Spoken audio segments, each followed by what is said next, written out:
Hello class, my name is Catherine Keelis and today I'm going to be discussing case 4, which is the case between Richie and De Stefano. So first I'm just going to be explaining what the case is about. So the case is a labor law case of the United States Supreme Court on unlawful discrimination to disparate impact under the Civil Rights Act of 1964. So plaintiffs, both white and Hispanics from the New Haven Fire Department, sued various city officials in the United States District Court for the District of Connecticut when the New Haven Service Board failed to certify 2 exams needed for the plaintiff's promotion to lieutenant and captain. In 2003, about 100 or more New Haven firefighters took examinations to qualify for promotion to the rank of lieutenant or captain. The written exams were to account for 60% of the ultimate assessment of a candidate's ability to successfully serve as a lieutenant or captain. 40% of an individual's assessment consisted of an oral exam evaluating a candidate's ability to lead others in emergency situations. When the results of the exam showed that white candidates had outperformed minority candidates, a public debate was issued. Some firefighters argued that the test should be discarded because the results showed that the tests were discriminatory. They threatened a discrimination lawsuit if the city made promotions based on those tests, while other firefighters said the exams were neutral and fair. And they in turn threatened a discrimination lawsuit if the city ignored the test results and denied promotions to the candidates who had performed well.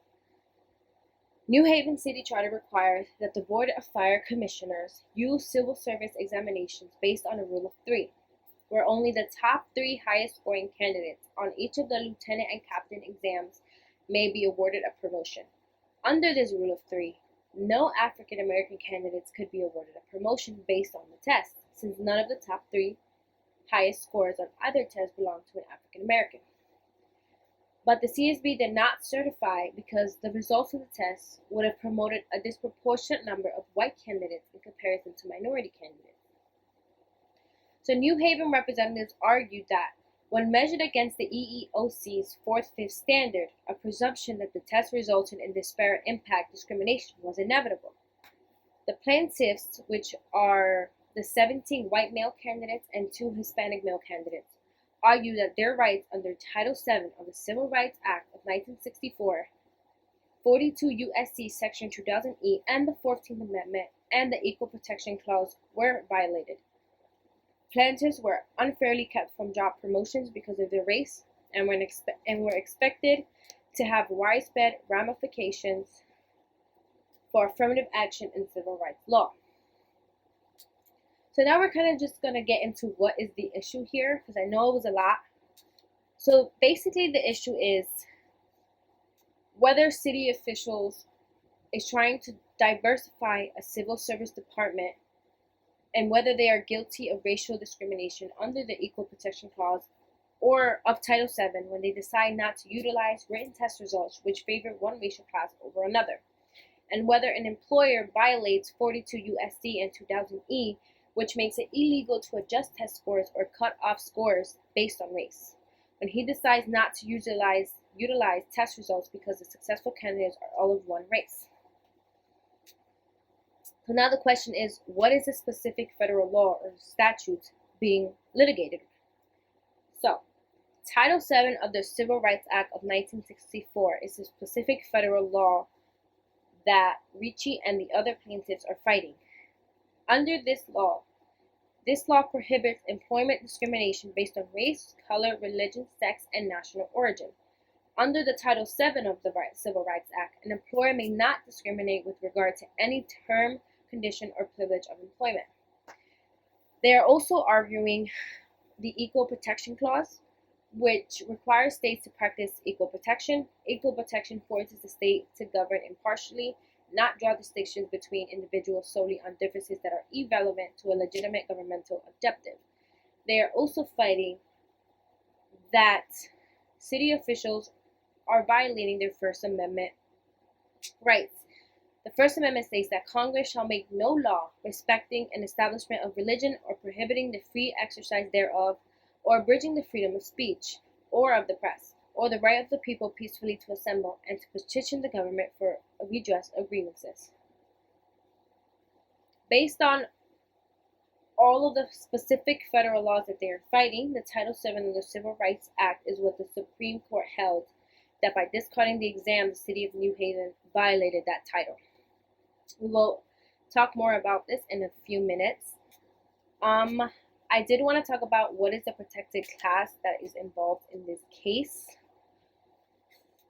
So, if you guys didn't know, a protected class are groups protected by law, which include men and women on the basis of sex, any group which shares a common race, religion, color, or national origin. These type of groups are protected from the employment discrimination by law. In this particular case, the protected class involved are the 2 Hispanic candidates and the 17 white male candidates who were all denied opportunities for promotion because of their race. So now we're going to talk about a little of how far did the case progress through the court system. So in order for a case to even go to the Supreme Court, and it went all the way to the Supreme Court, it has to go through a couple things first. And so we're just going to discuss what it went through. So first off, city officials referred the issue of the test results to New Haven Civil Service Board. So the board are the people who are responsible for overseeing New Haven civil service examinations and assessing results before certifying eligible candidates for promotion. The board held various public hearings to determine whether they would certify a list of eligible candidates. So the board heard evidence regarding the test's results' disparate and adverse impact on African Americans. However, the board did not know whether to certify the results, so they decided to not certify any list of eligible candidates. Frank Ritchie and the other firefighters who were among the top scorers and thus they were eligible for immediate promotion, they then decided to sue New Haven's mayor John DeStefano and other city officials under Title VII of the Civil Rights Act of 1964, alleging violation of the Equal Protection Clause.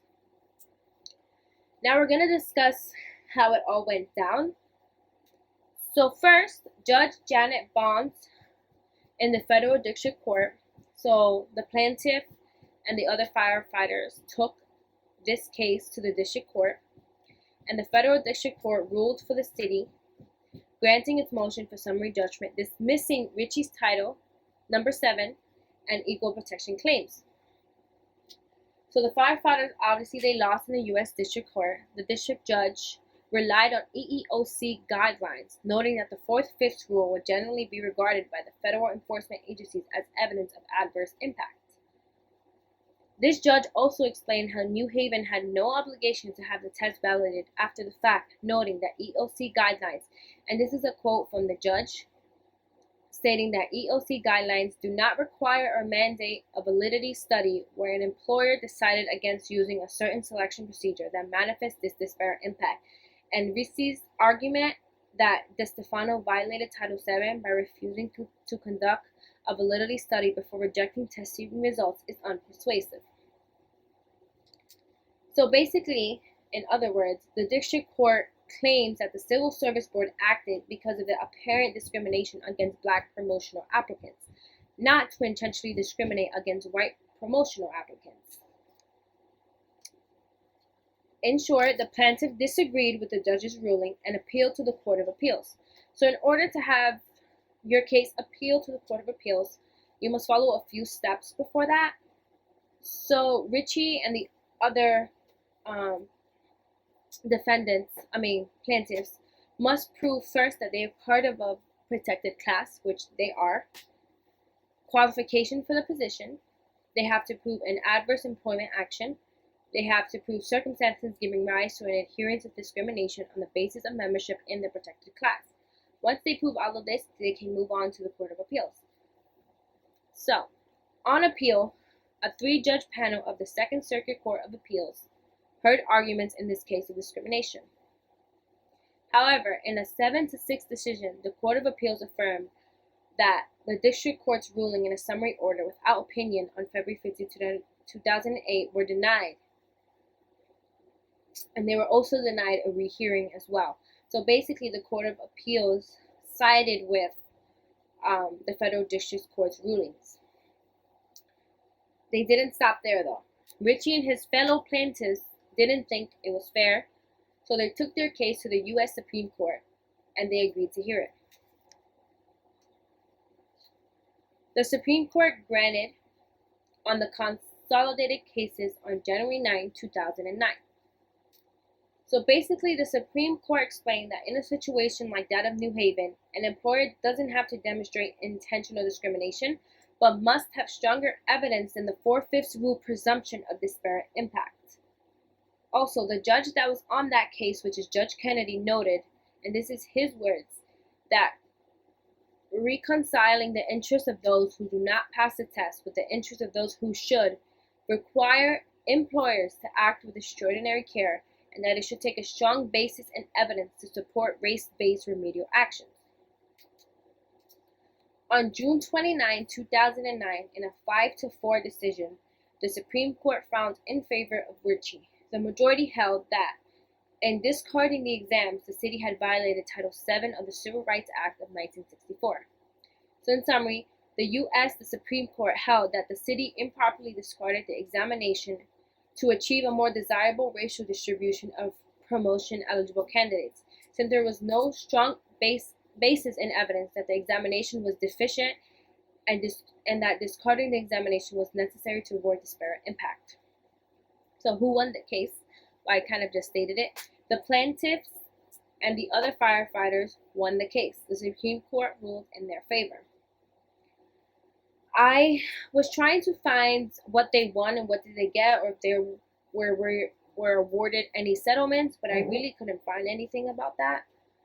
I also couldn't find if the employer had to do anything. I couldn't find anything about that. However, I did find that a settlement was reached in which the City of New Haven initiated efforts to increase minority representation in the New Haven Fire Department and to conduct examinations in a fair manner that comply with Civil Act rights. So now the question, after I've explained the case, the question is, what is the significance of this case? What should employers know about the case, and how does it impact human resource management? That's a good question. So the Ritchie versus DeStefano kind of highlights the difficulty that employers can face in trying to achieve a diversified workforce while refraining from discrimination against traditionally advantaged groups.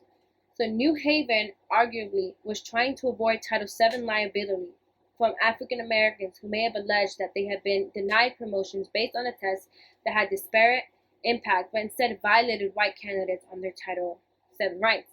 So basically, New Haven was trying to diversify their workforce by giving African Americans promotions to have a more diversified workforce. But instead, they kind of took the opportunity away from white candidates who were perfectly qualified and who proved that they qualified for the position. The significance of this case was also to fight disparate impact. The court suggests that if a test is designed to be race neutral, the fact that the numbers come out differently than an employer expects is not, in of itself, enough to throw out the result of the test. Moreover, it teaches employers to tread cautiously in conducting a disparate impact analysis for layoffs and terminations, as well as to remain biased and fair when conducting examinations. That is really important. The outcome of this case may provide employers with some guidance as to also how to achieve racial diversity in the workplace while avoiding these types of lawsuits. The court's decision, which agreed that the plaintiffs were unfairly kept from job promotions because of their race, was expected to have widespread ramifications. This case not only impacts human resource management in the sense that it violates employee protection laws. Human resources is all about protecting employee laws. It's all about how are employees protected by their job or by the company. So this case clearly violated the Title VII Act of the Civil Rights Act of 1964 by discriminating on white and Hispanic males in order to promote minority groups. So basically, the plaintiffs, Ritchie and the other firefighters, were suing for reverse discrimination. Employees legally have the right to protect themselves from such actions that these firefighters received. And that is my presentation, and have a good day.